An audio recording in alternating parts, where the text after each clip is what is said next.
வாழ்க வையகம், வாழ்க வையகம், வாழ்க வளமுடன்.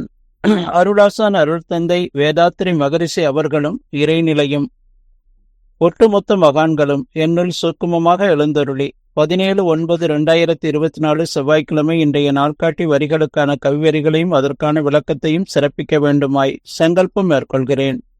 அனைவரையும் பணிவோடு முதற்கண் வணங்கி ஆரம்பிக்கலாம் என்றிருக்கிறேன். அனைவருக்கும் இனிய காலை வணக்கம். வாழ்க வளமுடன். சாமிஜியினுடைய இன்றைய நாள்காட்டி வரிகள்: ஒன்று புள்ளியாய் ஒடுங்கி நீ இரு, அன்றி விரிந்திடில் ஆராய்ச்சியோடு இரு என்று சுவாமிஜி நமக்கு இந்த 2 வரிகள் கொடுத்திருக்காங்க. இதற்கான கவிதை வரிகள்: எண்ணமே இயற்கை இதன் சிகரமாகும், இயற்கையை எண்ணத்தில் அடங்கி போகும், எண்ணத்தை நிலைகாட்ட முடியவில்லை, இல்லை என்று சொல்லவும் யாரும் இல்லை.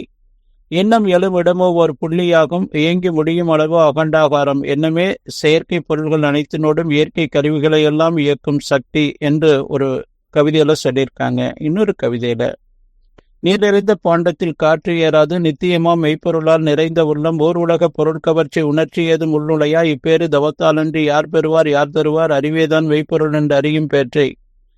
சீர்நிலையில் மனதை வைத்து வேண்டாத பற்றை செதுக்கிக் கொண்டே இருக்கும் விழிப்பு வேண்டும் என்று இந்த 2 கவிதை சாமிஜி கொடுத்திருக்காங்க. நாள்காட்டி வரிகள் என்ன சொல்லுது?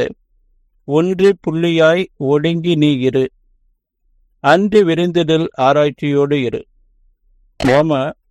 நம்முடைய பரு உடலுக்கான மையம், உடல் மையம், உயரம் அகலம் பருமன் அதனுடைய மைய பகுதி.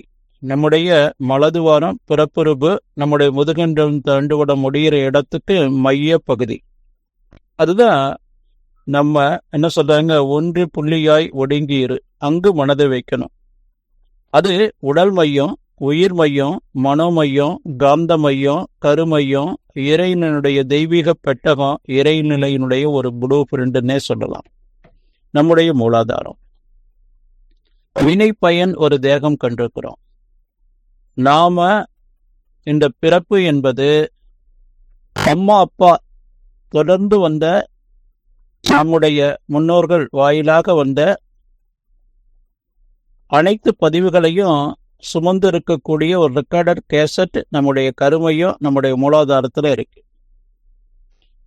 அது ஒரு கம்ப்யூட்டர் சிப்பில் எப்படி லட்சோப லட்ச செய்திகள் அதில் அடங்கி இருக்குதோ, அதுபோல நம்முடைய கருமையத்தில் நம்முடைய சஞ்சித பதிவு, பிரார்த்த பதிவு 2 அடங்கி இருக்குது. அதுதான் நாம் ஆகாமியமாக செயல் செய்து கொண்டிருக்கிறோம். இறைவன் பிளஸ் ஆணவம் கண்மம் மாயை மனிதனாக இந்த பூமியில நாம பிறந்து வாழ்ந்து கொண்டிருக்கிறோம். ஒவ்வொரு தனி மனிதரும் மனவளக்கலை பயிற்சியை பெற்று நம்முடன் இருக்கக்கூடிய மனிதன் மைனஸ் ஆணவம் கண்மம் மாயை, அந்த 3ஐயும் நாம நீக்கி வாழ்ந்தோம் அப்படின்னு சொன்னா நாம இறைவனாக மாறி நின்று வாழ முடியும். இதை நாம புரிந்து கொள்ளணும்.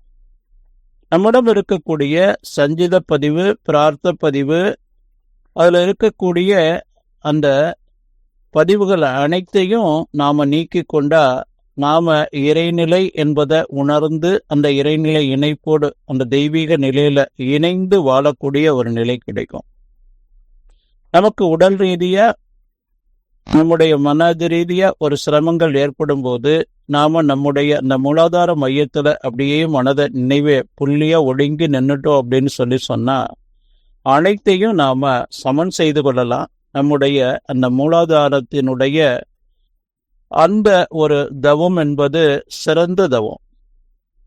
அந்த நிலையில இருந்து நாம தவ நிலையில படிப்படியாக நம்மளை உயர்த்தி ஒரு 10 தவங்களை, எண்ணற்ற தவங்கள் சாமிஜி கொடுத்திருந்தாலும் இறுதியில ஒரு 10 தவம் நமக்கு போதுமானது. இந்த 10 தவத்தை தொடர்ந்து நீங்க செய்து வந்தாலே நாம அந்த இறைநிலை முழுமை பெற முடியும் என்று சாமிஜி கொடுத்திருக்காங்க.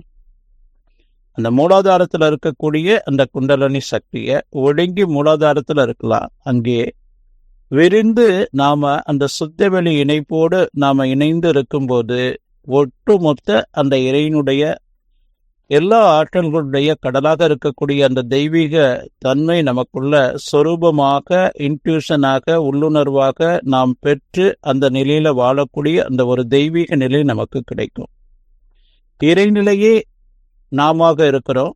அனைத்தும் ஜடப்பொருள், உயிர் பொருள் அனைத்தும் இறைநிலையாக இருக்கிறது என்ற அந்த பேருண்மையை உணர்ந்து நாம் ஒவ்வொரு மைக்ரோ செகண்டும் இந்த நினைவோடு நாம் வாழும்போது நாமே அப்படியே இறைவனுடைய ஒட்டுமொத்த ஸ்வரூபமாக மாறி நின்று வாழ முடியும்.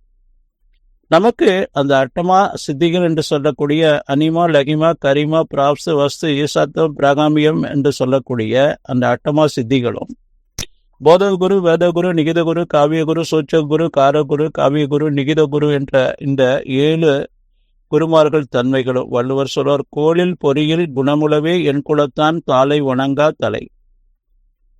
நாம அந்த அட்டமா சித்திகளும் என் குணங்களும் நமக்கு கைகூடும். அப்போ நாம இறைவன், இறைநிலையே அனைத்தும் என்பதை உணர்ந்து வாழக்கூடிய அந்த தெய்வீக நிலை நமக்கு கிடைக்கும்.